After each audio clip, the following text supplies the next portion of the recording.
আচমকা খারাপ খবর টেলিপাড়ায়। মারণ রোগে আক্রান্ত হলেন বাংলা টেলিভিশনের জনপ্রিয় অভিনেত্রী শ্রাবণী বণিক। এই রোগের চিকিৎসা যে কতটা ব্যয়বহুল সে কথা আলাদা করে বলার প্রয়োজন পড়ে না। তাই মায়ের চিকিৎসার জন্য এবার সামাজিক মাধ্যমে আর্থিক সাহায্য চাইলেন অভিনেত্রীর ছেলে অচ্যুত আদর্শ।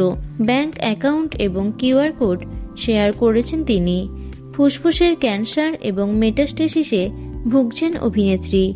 চিকিৎসা বাবদ আরও 12 লক্ষ টাকার প্রয়োজন। তাই অগত্যা সোশ্যাল মিডিয়ায় সাহায্য চাইলেন শ্রাবণীর ছেলে।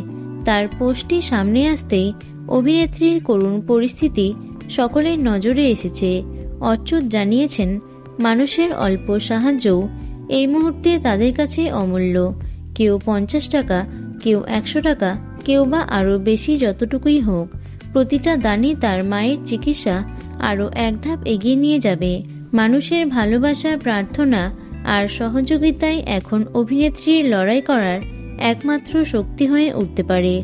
প্রসঙ্গত, লালকুঠি, রাঙাবো, গোধূলি আলাপ, সোহাগ চাঁদের মতো একাধিক ধারাবাহিকে শ্রাবণীর অভিনয় নজর কেড়েছিল দর্শকদের। শুধুমাত্র ছোট পর্দায় নয়, বড় পর্দাতেও অভিনয় করেছেন তিনি। সেই জনপ্রিয় অভিনেত্রী এখন মারণ রোগের সঙ্গে লড়াই করছেন। খবরটি ছড়িয়ে পড়তে মন খারাপ অনুরাগীদের।